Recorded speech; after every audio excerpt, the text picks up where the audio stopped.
Fala, minha galera do YouTube, vamos para mais uma aula sobre favelização. Sou eu, professor Vinícius Bretas, te ajudando naquele concurso que eu sei que você tá meio desesperado procurando uma aula como essa. Só quero te lembrar que existe uma outra aula anterior, então se você tá perdido, chegou aqui agora, aperta o card aqui que eu vou te redirecionar à aula anterior que eu falo sobre favelização, parte 1. Lembrando que essas aulas que eu tô fazendo são focadíssimas para o concurso da Polícia Militar do Estado do Rio de Janeiro, mas também serve para o vestibular da UERJ, do CEDERJ, seja qual for o concurso público que cai em geografia do Estado do Rio de Janeiro ou assunto de segregação, favelização, essa aula é para tu, meu irmão! Eu só te peço que dê o like no vídeo, se inscreva no canal e ative o sininho para receber todas as notificações e ficar ligado em tudo que eu postar sobre geografia e geografia do Estado do Rio de Janeiro. Só isso, já falei demais, vamos nessa, toca-lhe a vinheta!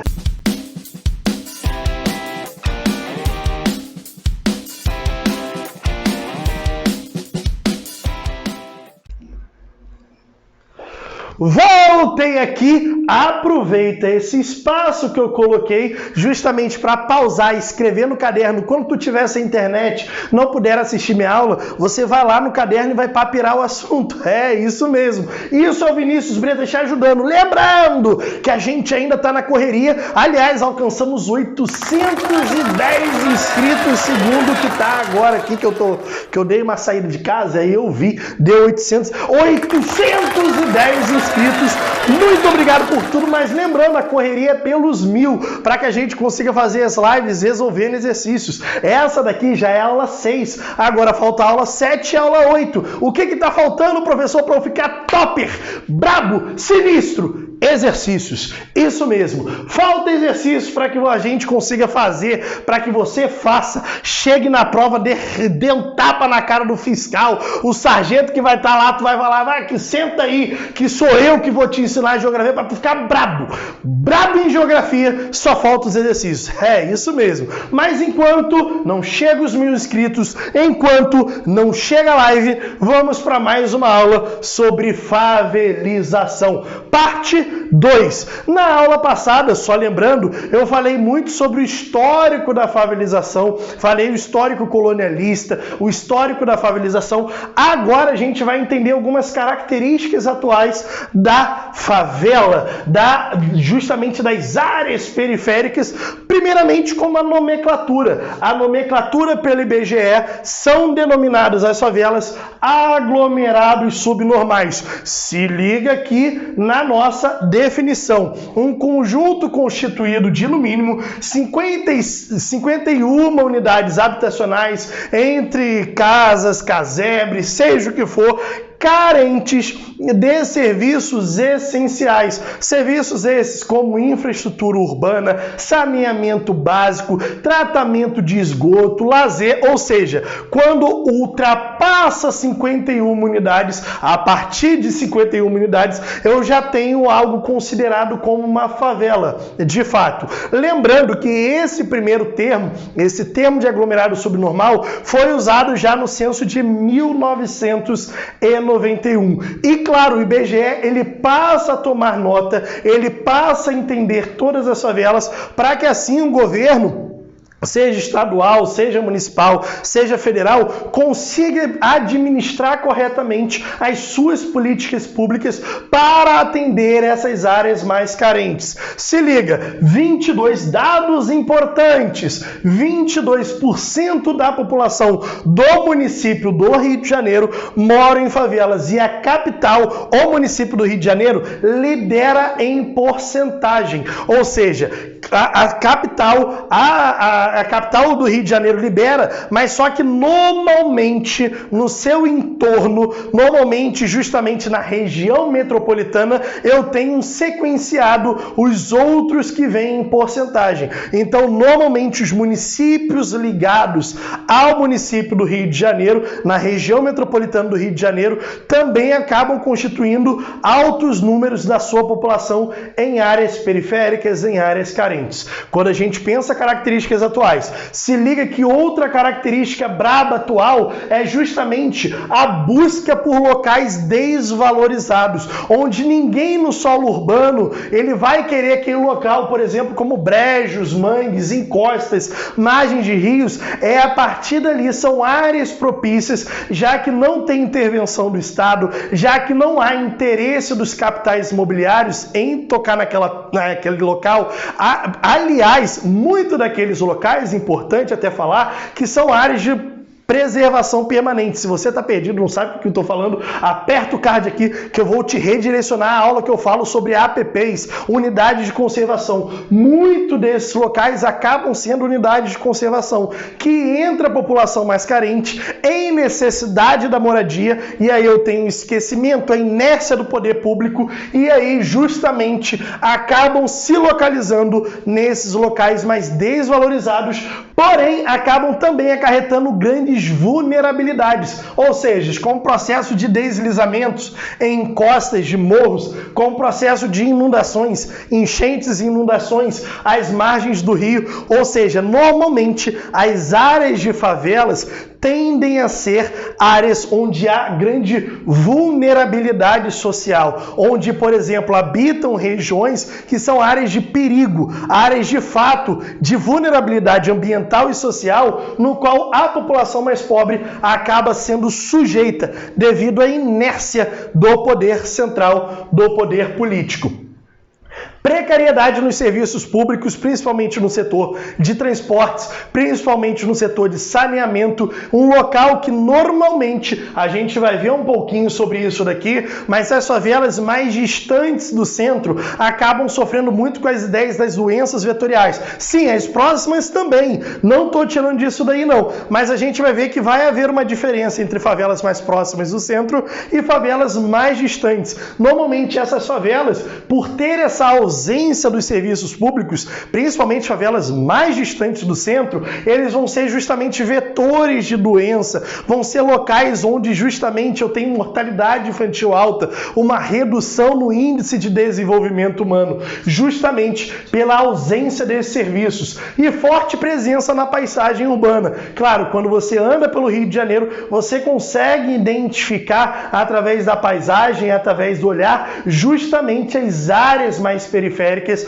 as áreas carentes, em detrimento das áreas de maior valor agregado, naquelas áreas onde de fato, onde há uma melhor moradia, onde há o IPTU mais caro, a gente consegue diferenciar, principalmente no Rio de Janeiro. Essa diferença é clara quando tem algumas filmagens a respeito da Zona Sul, onde a gente vê essa diferença entre áreas carentes e áreas nobres, entende? De alto valor, de fato, na paisagem urbana. Se liga que as favelas, elas são um processo claro de resistência à expulsão das áreas centrais. Claro, eu falei na aula passada que aos poucos o poder público, ele vai expulsando o pobre das áreas centrais, vai jogando para o chamado subúrbio. Mas só que, vamos pensar na minha casa e no meu trabalho. Eu posso sim, com o meu salário, habitar o chamado asfalto, ou uma área que não é favela, mas muito mais distante do meu trabalho.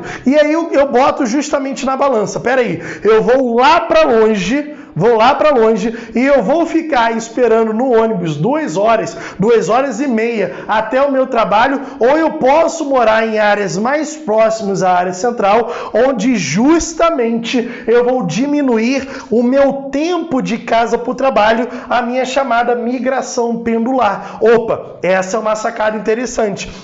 Então, é a resistência à favela de fato, é essa resistência da galera que não quer ir para mais distante, mais longe do seu trabalho, entende? E ela prefere ficar mais próxima, prefere resistir nas áreas centrais. E essa resistência formam as chamadas favelas, justamente de pessoas que buscam um menor tempo de deslocamento, a chamada migração pendular de casa para o trabalho. Então, quando a gente pensa favela, é justamente esse processo de resistência que não quer ir mais para longe do centro, de pessoas pobres que não querem ir mais para longe, mas elas querem estar nas áreas centrais para ter proximidade do trabalho. Claro, na urbanização contemporânea, nós vamos ter algumas características muito típicas, principalmente do Rio de Janeiro, com um alto preço do solo urbano. Esse alto preço do solo urbano gera uma lógica muito louca, onde os pobres que antes habitavam as favelas das áreas centrais